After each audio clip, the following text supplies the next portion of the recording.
They are planning to send goons to hide under the charade of voter registration on Sunday near Kabunde airstrip so that they can block us from getting into town from the airstrip.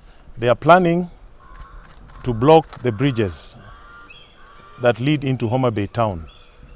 They are planning to send goons around the hotels they suspect we will spend the night before the rally. So we are calling upon the IG to come out and protect the innocent lives of Homa Bay people. I call upon the great people of Homa Bay.